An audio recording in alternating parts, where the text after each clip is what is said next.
Good afternoon. We're here for the May 17th monthly board meeting of the New York State Bridge Authority. I'm joined at the table by Commissioner Rod Dressel, Commissioner Vane Lashua, Deputy Executive Director Tara Sullivan, Commissioner Roger Higgins, Commissioner Richard and Vice Chair Richard Gerantine, Counsel Carl Whitbeck, and Executive Director Joe Ruggiero. My name is Francis Vasilio. I'm the newly re-elected chairman of the Bridge Authority. The first motion we have is to accept the minutes from our April 19th monthly meeting. Is there a motion on that? So moved. Second? Second. All in favor? Aye. We have a short agenda today, and we can blame Bill for it being what we do have. So. Yeah, it's been a very active month with our capital program since we can now fund it. Life is good in the engineering department. First up is the electrical design assignment for the Newburgh Beacon facility. Excuse me. We only received 2 proposals, despite the fact that we sent out 5 packages to people responding to the contract reporter ad. The best overall proposal was Lockwood, Kessler, and Bartlett. They did the electrical replacement design in 2000 for the Kingston-Rancliffe Bridge and in 2007 for the Bear Mountain Bridge, so they've performed very well for us in the past, and we expect they'll do the same here. So we recommend award of this contract in the amount of $149,250.37. So moved. Second? Second. All in favor? Aye. Thank you. Similarly, we received 14 RFQs in response to our ad in the contract reporter. We shortlisted the 3 best firms for this assignment and would like to recommend Hacks as the best overall proposer. This is a 3-year assignment to oversee the approximately $20 million paint and lead abatement work on the north span of the Newburgh Beacon Bridge. We'd like to recommend this award in the amount of $1,477,697. So moved. Second? Second. All in favor? Aye. Thank you. We, NWBE. yeah, it was very close. We're going to help our numbers. Yep. We only received 2 bids on the steel repairs for the walkway over the Hudson. INOA Slutsky was the low bid at $4,185,288. They've done an outstanding job for us over the years, and we'd like to recommend award this assignment to them. Wow, why were they so far apart? Kiewit's never worked here before. No. They don't know how great we are. What a pleasure it is to work. How did Slutsky feel when they saw how much they left on the table? Well, they were a little nervous based on our engineer's estimate. They weren't sure how to feel. Apparently our engineers had underestimated the cost of access. You know, there are no catwalks, no safety lines, nothing on this facility. So, would you like to take a break for some water? No, I'm all right, thank you. Is there a motion on this resolution? So moved. Second? I'll second it. All in favor? Aye. Thank you. Next up is the inspection of the same previous contract. Again, we selected firms from the 14 requests for qualifications that we received, and Freeman Peterson's had the best overall proposal in an amount of $215,000. Is there a motion? So moved. Is there a second? Second. All in favor? Aye. Thank you. Again, on the same assignment, the steel work on the walkway over the Hudson, our original designer, excuse me, WSP Sells is uniquely qualified to provide design support during construction and check shop drawings and resolve miscellaneous problems that might come up. We'd like to recommend a supplemental agreement to WSP Sells in the amount of $37,307. So moved. Is there a second? Second. All in favor? Aye. And then I have one more thing to hand out. Also on the walkway. We opened bids on the tree removal contract last month, and upon reviewing the scope of work with our general counsel, he recommended that we not work around some of the trees on the property lines that we were considering leaving in place, because it defeats a lot of what we were trying to accomplish here. We have no access to this bridge other than with our snooper truck, and with the proximity of the trees, we can't use the snooper truck. Trees also create a enhanced corrosive environment with no sun and no reduced amount of wind. So we'd like to remove all the trees that impact the access negatively, and award this assignment in the amount of $54,899 with a additional work assignment in the amount not to exceed $10,000 to address the balance of the trees. We're going to meet with our neighbors Monday morning to review the impact on their particular lot and try to soothe any concerns over what we're about to accomplish here. Is this all on the east side? Or is this on Yeah, it's all on the Karen, east this side. was It's in the city. It's all in the city of too, Poughkeepsie. right? I think, wasn't it? Yes. And It's pretty is cool. this going to have a visual impact negatively? I mean, this is also a park, aside from being a bridge. How's this going? Is this down below? Or Right. You don't really. The impact will really be what the neighbors see of the bridge. Right. It really won't It won't change. affect the top at all. Vice versa. They won't, you know, the Like the entrance over here, it's a park-like setting surrounded by and it woods. still will be, and it still will be. Bill's What we're- office is in the process of sending letters to the residents. He's actually going to meet with them in the field and answer all their questions ahead of time before commencing the work. So We're both going out to meet within the field, so. So does this leave us the option Both gonna get of the stones taking down. some and leaving some based on concerns of the neighborhood or whatever? Well, there's just really the one neighbor that has a tree big enough to actually provide some shielding from the walkway perspective to the yard. All the other trees are too short, they don't really screen anybody's view, except the one neighbor. So, we're certainly gonna, Not going to impact the house with the netting around it, are we? well, that's the guy. That's the house that we're That's, talking about. that's such an attractive sight as you walk but by. it's a separate Right. issue that will be. Right. We're gonna communicate with that property owner, tell the property owner that we will take the trees down if they ask us to. If they don't want us to, we're gonna leave them. Those trees don't impact the bridge. Whose property are they actually on? Ours. The trunks are on our property, the limbs are on their property. Mr. Lay. We're early trespassing.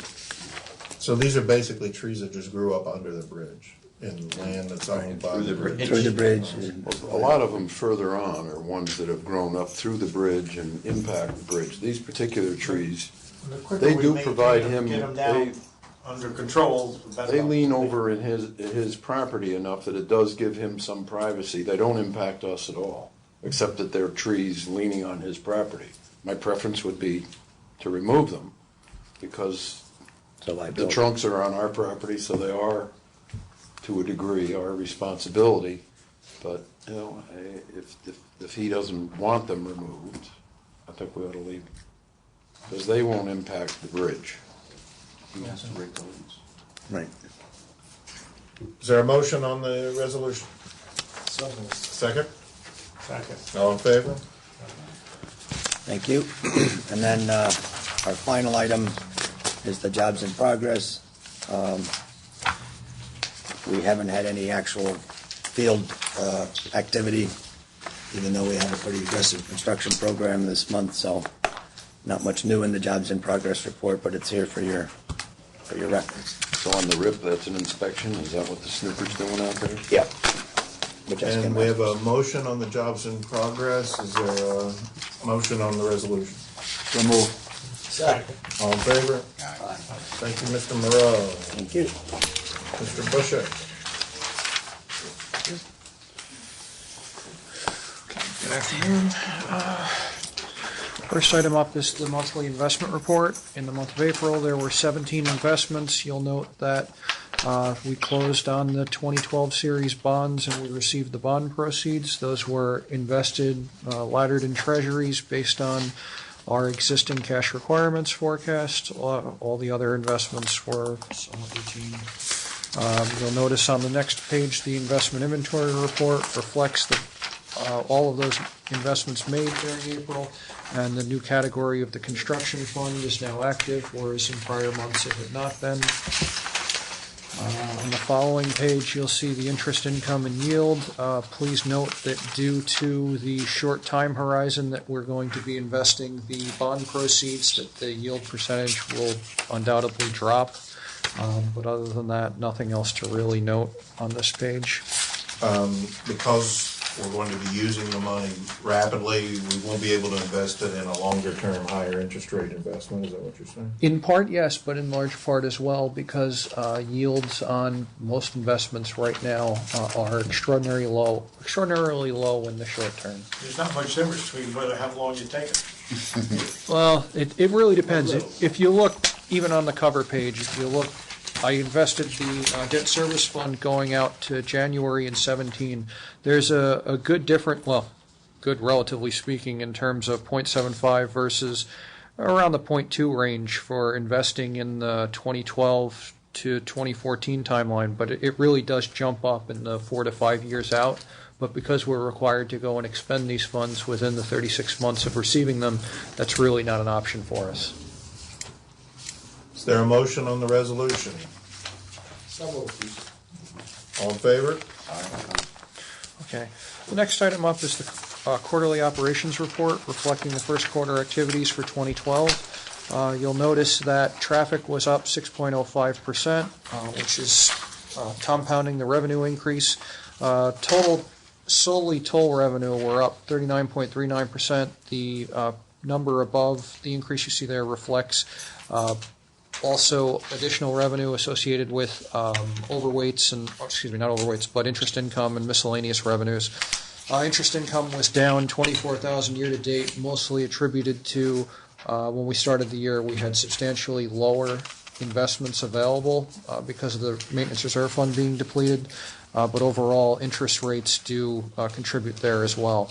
Operating expenses decreased by approximately $581,000, partially due to the timing of a payroll and partially due to, in the prior year, we had invested considerable amount in equipment associated with the port security grant, and this year those investments weren't required. Lastly, operating expenses overall are $29 million as per the budget. 2.2 is anticipated for post-employment accruals, the benefits OPEB, if you will, and $1.6 million for the walkway over the Hudson depreciation. Year to date, we've spent $4.3 million, and as far as the capital program, we originally budgeted $11.4. The revised plan reflects $22.7 million, and as of March 31st, we'd only spent $0.3 million year to date. No action is required by the board. Thank you. Thank you. Mr. Hurd. Good afternoon. Nice and light today. I just have to report that the camera procurement, this is for replacement cameras at Newburgh Egan Bridge. They have been received and are now installed. This will be coming off. You won't have to hear about it again next month. Everything went as planned. And the Mid-Hudson Bridge Newburgh video system upgrade project, all procurement is complete. We've started receiving and deploying equipment. Everything is on schedule for that project, and we anticipate having both systems fully upgraded within the next 2 to 2.5 months. That'll bring all systems on equal par across all bridges. And that is it for the project status. We had no expenses this month for procurement. As I reported last month, we are just about done with procurement, minus a few nuts and bolts, if you will, on the port security grant. And there is a resolution. Is there a motion on the resolution? So moved. Second? Second. All in favor? Thank you. Thank you. The executive director, once again, has nothing to report. Expenses, That's right. we'll discuss them. Under new business, Commissioner Lashua would like to bring up a topic for discussion. Just yesterday and today, we had a gathering of the International Cable and Suspension Bridge Operators Conference, and Bill Moreau did a sensational job of putting the agenda and the people together. I think we owe him I owe him a big debt of gratitude for having educated me on things that that are mysterious and wonderful about suspension and cable supported bridges. Also, we had from the people. I think there was a great exchange of information, and there will be more. There's a move on to get more groups from China, Japan, the West Coast, local bridge operators together to incorporate it into the group so that the exchange will be better and information about maintenance, construction, and enabling closer contact between the people in the engineering department so we can better look at costs, better look at our projects. I have to say it's for the length of the meeting was a day at the Thayer Hotel at West Point, and apparently a very cost-effective way to feed that number of people, and it was a beautiful setting. But anyway, the main part of it was to meet the people and to get to spend some time talking with them. Joe was there, did the introduction first, and it just by 3 minutes. I'm sorry, and I also just wanted to mention that. Julie Blatch was there the whole time, ran the AV equipment, and managed to stay awake through a bunch of extremely difficult presentations, which interesting and all. And I'm just teasing, sorry. But he was attentive and helpful to all the speakers in a way that just she responded very quickly, and it was a wonderful gathering, and I encourage our participation next time. I want to again thank Bill for his work. Bill, what was the name of that group? Well, it's now the International Cable Supported Bridge Operators. It used to be Suspension Bridge Operators. Sounds like some wild and crazy guys. One of the things there's Scandinavians, Scott. Like I said, the Japanese, Chinese, Golden Gate, English, and Hong Kong. I don't know that they're really. In Hong Kong, yeah. Well, there's something else as you were saying. It was again. I know what I was going to say. We did a tour of the cable anchors for the Bear Mountain Bridge. We went in, and the people appreciated it and saw. We introduced the Hudson Valley to most of them. It was how beautiful it was today, and even in the basement, it's pretty good. But then we went to the George Washington Bridge and we got to go down to the anchor room on the south side. Astoundingly enough, and then up to through the tower in the elevator, and saw the wonderful pictures wonderful views from up there, and we talked about all the way up. It was a business thing. I know that's what I was going to say. There were no contractors and no construction companies. It was all engineers from these companies. So it was a serious exchange of information. That's one of the things I think everybody really appreciated all the way through. There was only one. Never mind. It was great. It was a great meeting. It sounds like Bill made us look very good. Bill, everyone in the world, literally in the world, respects Bill's engineering prowess and what he's done to bring the group together. And then as he understands and presents, it was magnificent. I really have a lot of respect. Thank you, Bill. When I went there yesterday morning, people actually came up to me and said, "So how's it feel to work with Bill?" I was very honored. Bill has groupies? He does. He's a rock star. I believe Tara and Teresa for all the logistical planning and organizing. Everything went off without a hitch. So really well put together. So, You're not leaving us, are you? Nope. Oh, okay. I believe we have an attorney-client executive session, but other than that, if we could call a motion to adjourn the meeting. So move. Second? Second. All in favor? Aye. We won't be returning, so everyone's free to go, and I just need to discuss something with the board in private. Thank you. We're done, Julie.